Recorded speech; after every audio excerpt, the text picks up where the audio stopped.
finally, I see him, and he has stopped, just kind of turned into some acorns, and he's, stopping to eat a few. And so I'm like, this is perfect. Just stay right there. And so I get my rifle set up on this different boulder. I just settle in to where, okay, I've got a sight picture through the scope. I'm on the lowest magnification, and I've got him eating acorns in my crosshairs. Welcome to Huntin' Stories, brought to you by Late to the Game Outdoors. Everyone loves a good story, and hunters have some of the best. Our whole mission is to collect and share great stories from hunters just like you, to entertain and keep you motivated all year long. So, pull up a seat around the campfire, because here we go.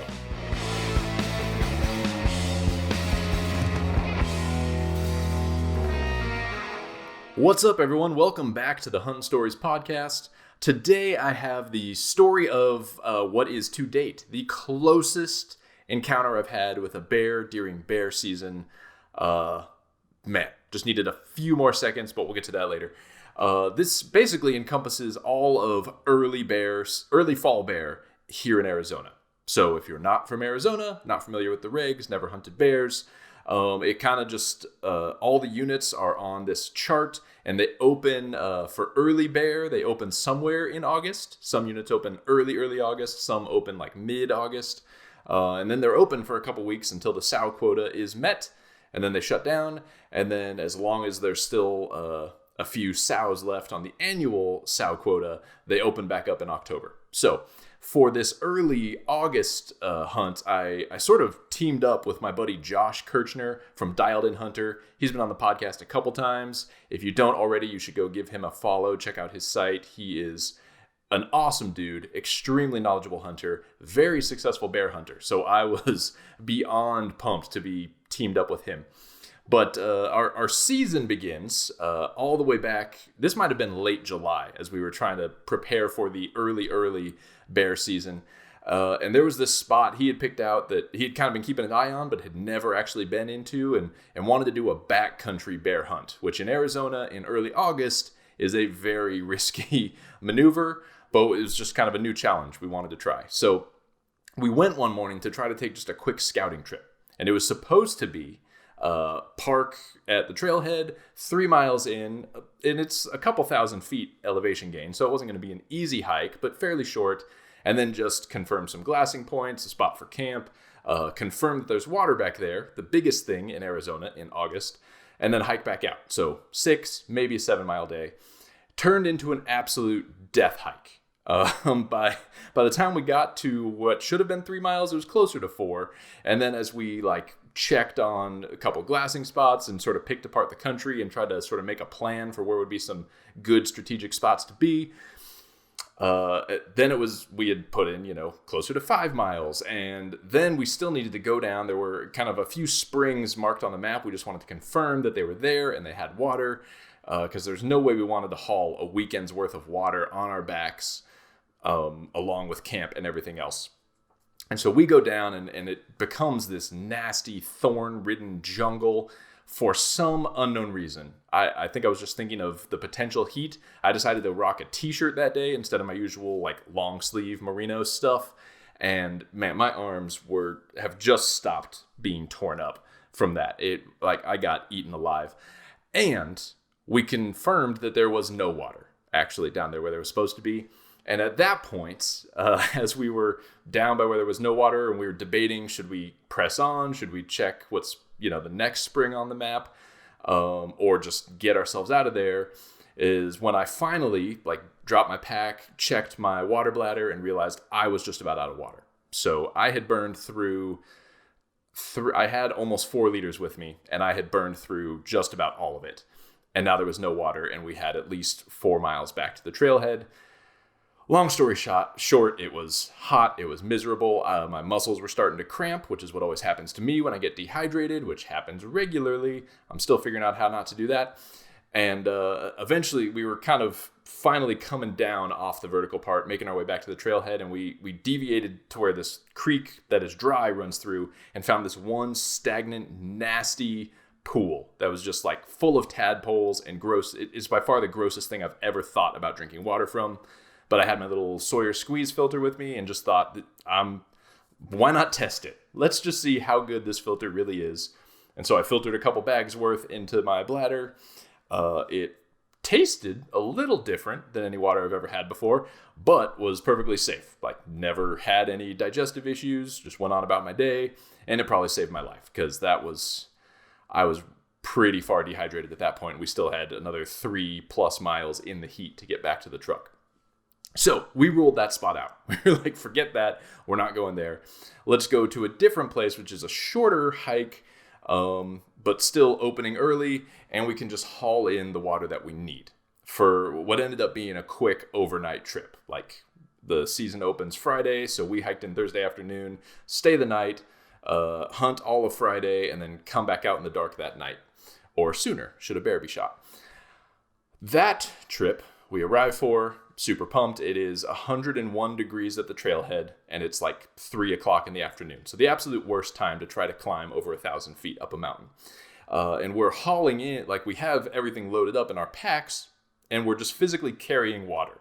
It's not sexy. It looks kind of weird, but honestly, it's sort of keeps a little bit of the weight off your hips and your shoulders, I find anyway. Like, I've loaded up big extra bladders in the meat shelf of my pack to try to haul. And at least for me, I'd rather have an extra 8 pounds in my hand that I have to deal with than an extra 8 pounds on my pack when I've got camp and a rifle and all of that. So we start hiking up the trail. We round the corner of the very first switchback, and the strap that is on my jug of water snaps.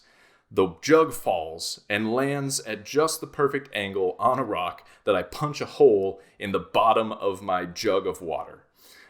So I scramble, I pick it up, if I hold the jug upside down, it pretty, like, there's some sloshing where it spills, but I can contain the water and keep from losing all of it. And so I cradle, like a baby, my precious leaky water jug the whole rest of the way up this mountain until we get to camp. And the rest of the weekend, well, until it was gone, I'm just trying to, like, keep it upright, which is technically upside down, and keep it from losing all of it so that I can survive. And we had a great hunt. We got in an evening, a morning, and another evening. The middle of the day is so hot. We just ended up back at camp and sort of unplanned took a nap under this big juniper tree because just the heat saps the energy out of you like nothing else. And it was killer bear country. Like, the food was there. It looked great, but there was zero water. Like, the pools of water that it looks like there are on satellite imagery were all dried up. So the bears, obviously requiring water, had moseyed out of that spot.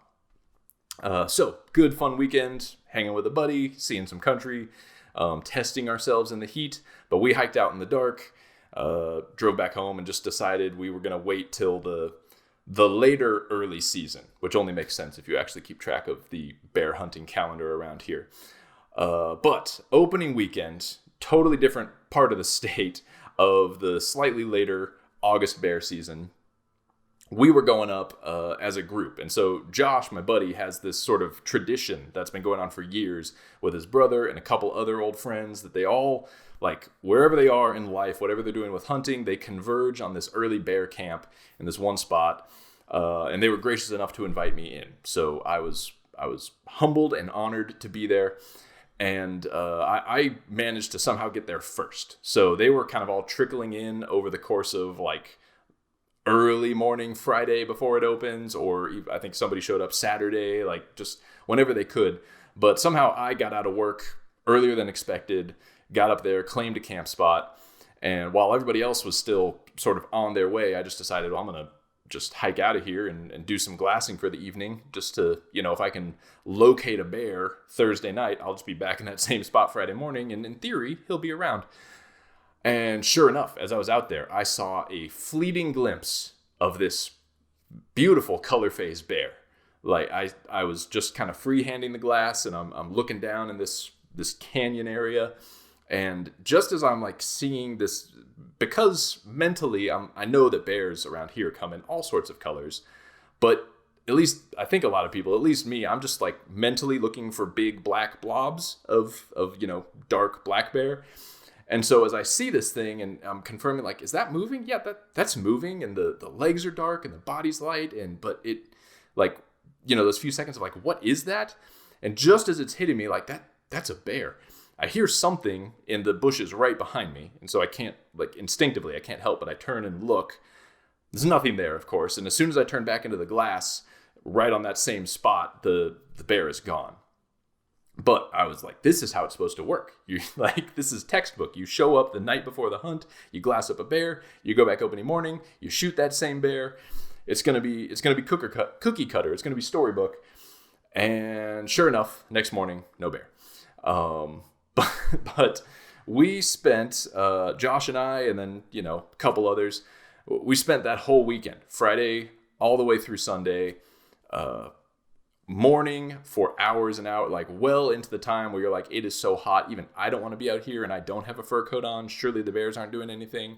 We would, rest at camp for a little bit and then go back pretty early in the afternoon to just watch all the way up until last light.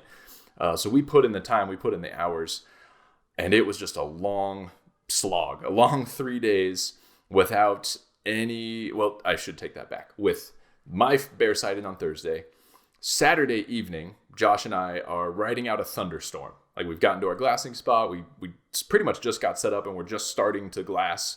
And suddenly this thunderstorm rolls in. And so we hightail it under this juniper tree that's there. And we're covering all the camera gear and stuff with raincoats and just trying to keep it all alive. And we're sitting under that tree. And Josh just says, "That's a bear." And like throws up his glass, and clear across the canyon up on the high side, which is not where you would expect them, he sees this bear that's just like trucking from where he was eating back into some cover. And unfortunately he disappeared before, either of us it would have been his shot, but not opposed to laying out there in the rain and taking a shot. But bear disappeared. As the storm passed, we just kept staring in that area. And, you would glass kind of through some other spots and just always come back to that general area you saw the bear. Never turned him up again. What helped make us feel a little better is Josh had a couple other friends in the general area of where we were who are also accomplished bear hunters, like guys who know what they're doing, and everyone was having a hard time. Like, no one was seeing bears. I don't know, the heat, the dryness, the acorns were okay, but not stupendous. So who knows, a whole bunch of factors just making it a tough hunt. Anyway, Sunday night arrived. I stayed through the evening hunt. We hiked out in the dark, and then I had to get back because I had work the next morning. So I pack up and I leave Josh there because he's got one more day. He's just going to stay there. At this point, the whole camp has dispersed. Josh is just going to stay there solo and hunt Monday. And sure enough, Monday I go to work, still thinking about bears. And I'm sitting down to dinner and my phone rings and it's Josh. And I think, oh my gosh, I know what this is. Like, he's got a bear. He probably needs help packing it out. And I answer the phone, and it's this very out of breath Josh. And all he says is like, "Bear down." And sure enough, he had just stuck it out. And I think he sat all day. I don't know if he ever went back to camp to rest. I think he just sat out there, maybe found some shade midday.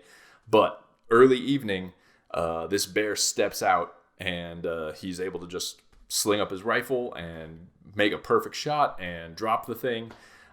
He actually already had another buddy who lived much closer to the area who was coming to help him. So I didn't go help him with the pack out, but saw pictures, just a beautiful, big, mature sow that he harvested out of there. And I was super happy for him. Just so pumped. Wished I could have like stuck it out another day just to be part of that, to watch him do his thing and be successful there. And so after that, I was fully mentally prepared that, okay, this early bear season is over. Like the area we were hunting in, the unit in particular, usually gets hammered pretty hard for bears. And it almost always closes down after that first weekend, sometimes for the year. And so as the week is progressing, I'm just sort of watching the quota, checking the website, calling in, all the stuff you're supposed to do. And somehow we get towards the back half of the week, and that unit is still open for bear. And so I had planned, because I have the most understanding wife in the world, that I couldn't be away from work another weekend, but I could do the old, like, leave from work on Thursday, head straight up to camp, hunt Thursday evening, maybe, if I can get there in time, hunt all of Friday, hunt Saturday morning, and then be back in time for Saturday evening work responsibilities. And so I was planning to do that, to head back to the same area and just chase deer with my bow, because those seasons coincide. And as I suddenly realized, oh my gosh, bear is still open, decided to throw the rifle in the truck as well, and maybe do a bit of both. And this was going to be a solo trip. I didn't. All the other guys were off doing other things, and I personally love solo hunting. So as much of a blast as I had with Josh and all the guys that weekend prior, I was pretty pumped to have even a short weekend, just me in the wilderness. And so I drove up there Thursday. I just missed the window, and there was a thunderstorm rolling in that kept me from being able to hunt that Thursday night, but got camp set up and made dinner and just kind of prepared for what was coming. And because I had like sort of shifted gears to deer, I just decided for whatever reason, like I'm going to hunt deer in the morning, rest at camp a little bit, and then hunt bear in the evening. Seemed like a good idea. So that first morning I wake up and I take my bow to a different spot and I'm just glassing for deer, and I spend all morning out there, and all I glass up is 3 cow elk. So cool. Always good to see wildlife in the wild.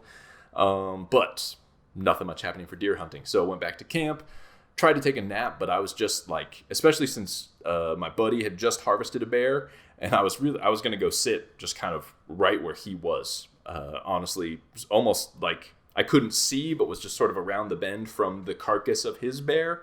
And just thought, why not? This is also an area where a buddy of his saw a bear and shot a bear, but didn't recover it. So we weren't sure the details, a bad shot, there wasn't much blood at all.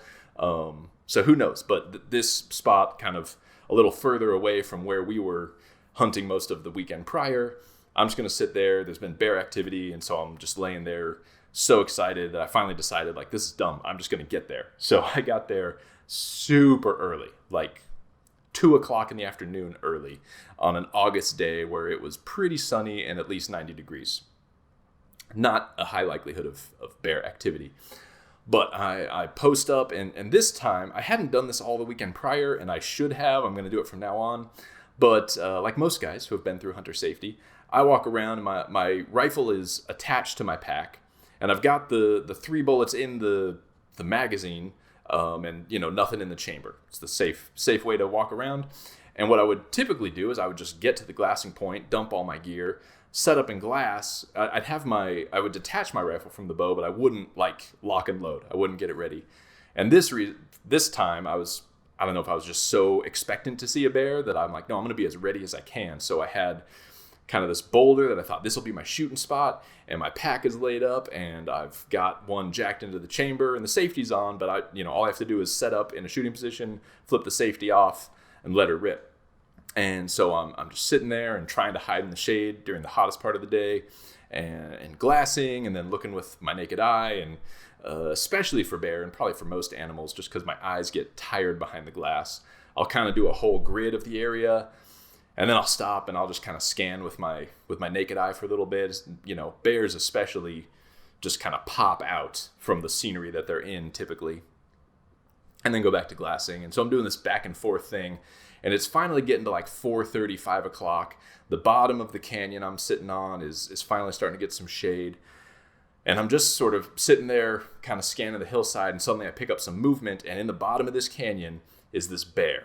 He is beautiful. He's mostly black. He's got kind of these inflections of red in him, and he is cruising. Like, he is just trucking along the bottom of this canyon. And so I say out loud, holy crap, that's a bear. And to no one, because it's just me, I had my camera all set up, like my main camera just pointed down towards the bottom of the canyon, and then I have the little GoPro next to me on this little tripod. And so because I can't help myself and I'm trying to film everything as well, like I just hit record and point the camera in the general direction of the bear. I don't even check to see if he's in the viewfinder. And then I like prop the GoPro up right next to where I'm going to shoot and hit record. And then I just instantly like jump down to my shooting position, like sling up the rifle. And this is when I realized that all I had done is eyeball the spot. Like, yeah, that looks like a good place. I can kind of crouch down behind this rock, set it up. It's going to be great. And as I jump into that spot for the very first time, I realize, oh, I should have pre-done this. Like, when I arrived here, I should have gotten into shooting position to make sure it would work. Because suddenly I'm like trying to figure out, like, okay, crap, what do I do with my right leg? Am I on my knee? Do I sling the leg out? Oh, there's a sharp rock there. That hurts. Like, lose a few seconds trying to get into a position. Finally, like, get my head rested on the stock and looking through the scope just in time to see that bear cruising, and he cruises behind the one tree that I have in my way. Like, I'm on this bluffed out bouldery part at the edge of this canyon, and there's one little pine tree growing up that blocks this one little area of canyon, and he has just gone behind it. So after all that effort to get set up, I have to relocate. So I grab the rifle, grab the GoPro, jump up, like boulder hop like a mountain goat. It was not safe, but I was running on pure adrenaline at this point. Hop over around to the other side of this tree, find a different boulder, and I'm just kind of scanning with my bare, naked eye. Finally, I see him, and he has stopped, just kind of turned into some acorns, and he's, stopping to eat a few. And so I'm like, this is perfect. Just stay right there. And so I get my rifle set up on this different boulder. I just settle in to where, okay, I've got a sight picture through the scope. I'm on the lowest magnification, and I've got him eating acorns in my crosshairs. And I know, because I've pre-ranged everything, that this is about, he's in the ballpark of 200. My rifle's zeroed at 200. So I just know, like, give or take a few yards, this is a put the crosshairs where they need to go and let her rip. And just as I settle into that, and I'm debating in my head for a brief second, okay, should I crank the magnification just to really be precise, or should I just flip off the safety and let her go at a shot this relatively close? He decides to start moving again. Like, he stopped to eat, 4 acorns, and then started trucking. And he just kept moving up, and he moved back into this thicker, nastier, I saw him just like kind of disappear behind this tree and into this scrubby stuff where I just couldn't make him out anymore. I just knew where I had last seen him, and I didn't have a good angle from that spot. So I, again, hop up, grab my rifle, grab the GoPro, and I boulder hop again down to a third shooting vantage point where I think, okay, from this spot, I'll have a different angle, hopefully a better angle. I'll be able to pick him up when he reemerges from this stuff. And I just sat there staring through my scope, just kind of scanning. Then I would pop my head up, look with my naked eye, try to see, okay, did he slip off? Is he back out in the open? Is he further down? I am scanning everywhere, every direction he could have gone from the last place I saw him, and I never saw him reappear.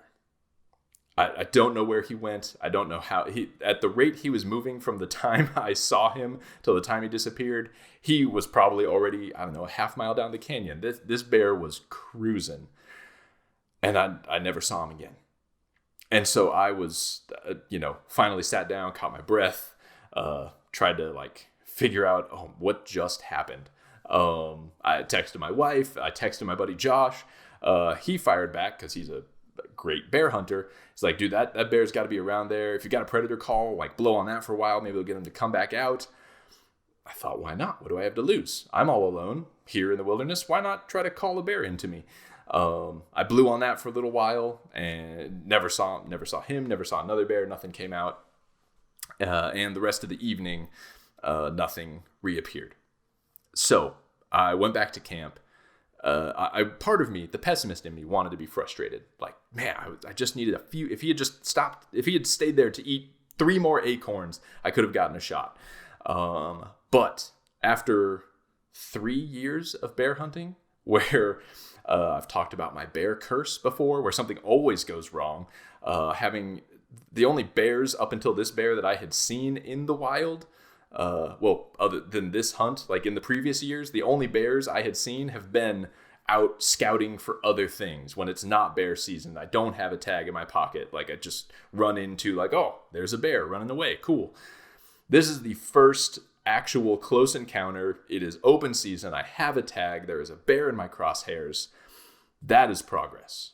And I just, every time, for probably a week after that hunt, every time I closed my eyes, I would see that image of my reticle and the crosshairs on the back of that bear. And it just, I'm thinking about it right now. I am transported back there, and I'm so excited. So anyway, went back to camp, made dinner, and this is a weird aside part of the story, and I don't don't even know what to make of this. I'm still not exactly sure how this happened. But the camping spot I took was just off this dirt road, and it's a pretty big spot. Like a couple of trailers could easily set up and camp right here. And I wasn't trying to hog the best camping spots. It was just the first one I came to that was open, that was fairly close to where I wanted to park to hunt bears. And so it's just my truck and my little 2-person tent taking up all of this camping real estate. And so as I'm cooking dinner, these 2 trucks pull in because this campsite is adjacent to what I assume used to be an accessible like 2-track off-road road. But now there's some signs in front of it saying it's closed down. So these guys pulled up, clearly expecting to drive down the road, and realized they couldn't, and just turned around, waved to me, and they took off. 30 seconds after that, 2 more trucks pull in. And I just assume, because it was so close, I assume, oh, okay, it's part of that party. They're just going to turn around. They're going to leave. I'm making dinner, and I had decided to like try this new kind of omelet in a bag dinner, which was not a good idea inside of a jet boil. So I'm fighting with that, and I can't really deal with what's going on. But suddenly I realize, like, oh, these people are getting out of their truck. And then I see some headlamps like running behind a tree, and just something what they said. I'm like, okay, well, a couple of people in their party had to pee, so they're over there doing that. No big deal.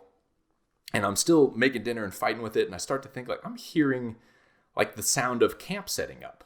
Like something's going on, and I'm looking over at these people, and I can see, like, it's dark, but I can see their headlamps moving around, and it looks like they're setting up a table and a camp kitchen, and like they're 30 yards from me in my tent, and I'm like, what in the, like, are they gonna stay here tonight? Are they moving into my campsite? Like, what in the world is this?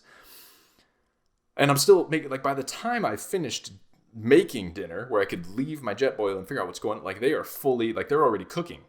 I'm like, what do I do with this? Like, who does that?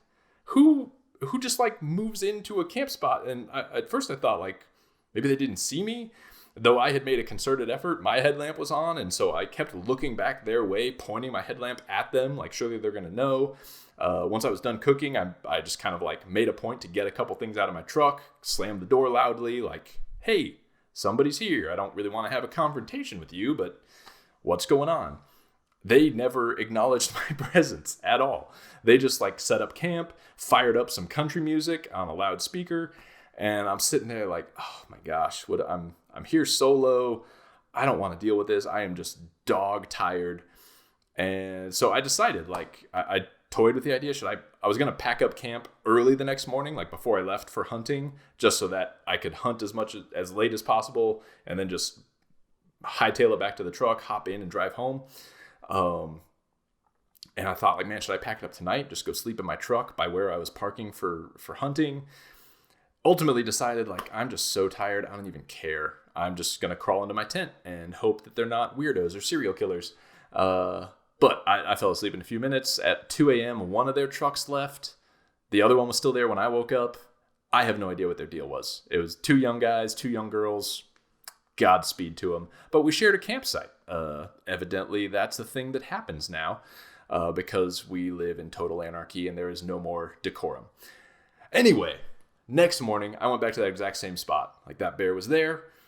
Maybe he's going to come back and I'll see him. And I waited it out as late as I possibly could, and the bear never reappeared. So I left that weekend. The follow-up to that story is I finally got back. I pulled the card from my camera, where when I first saw that bear walking across, I just hit record and pointed it in the general direction. And sure enough, by the grace of God, I had this little clip of footage of that bear cruising across the river bottom at the very bottom of the frame. And then he kind of disappeared out of the shot.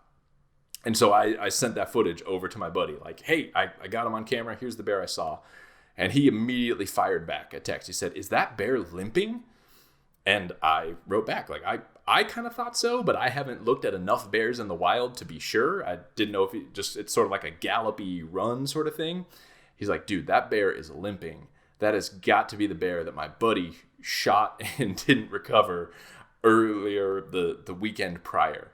Because I was sitting in a very similar spot to where his friend was.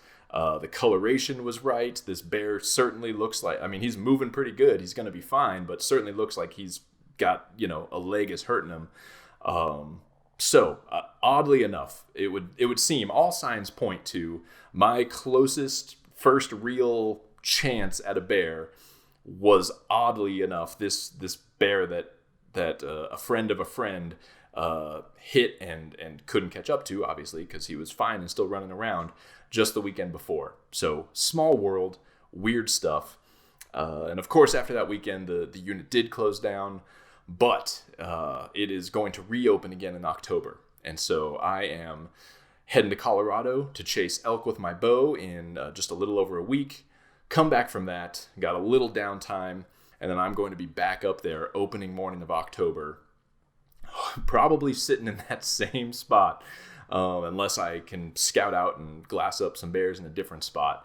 But man, I feel like I'm closing in on them. So hopefully the next bear episode that shows up on this podcast is the story of my first successful bear harvest, because the curse is lifting. I can feel it. Nothing went wrong on the 2 hunts, back-to-back weekends. Nothing catastrophic happened.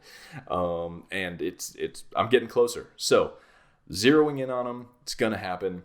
I will keep you guys posted. And of course, hopefully there's a great story coming very soon about my exploits in Colorado in the next couple of weeks. So thank you as always for listening. I have talked for too long about this sort of 4-part story of my bear hunt. But guys, if you have great stories that you want to share, reach out to me. Instagram is at Late to the Game Outdoors. You can email me through the website, latetothegameoutdoors.com. I'm on Facebook, technically, and hopefully I'll see your message. Like, wherever you're at, find me, send me the nuts and bolts of the story, and I would love to set something up. I want to capture stories from all over, not just my stories, not just Arizona, Southwest kind of stories. Like, hunting, there's a big world of hunting out there, so let's capture those stories. Thank you, guys. I'll be back with you real soon, and talk to you later. Thanks so much for tuning in to Hunting Stories. And if you want to stay up on what we're doing with the podcast or anything else going on with Late to the Game, go ahead and check us out at latetothegameoutdoors.com or give us a follow on Instagram at latetothegameoutdoors. Thanks again for listening, and we'll see you guys next time.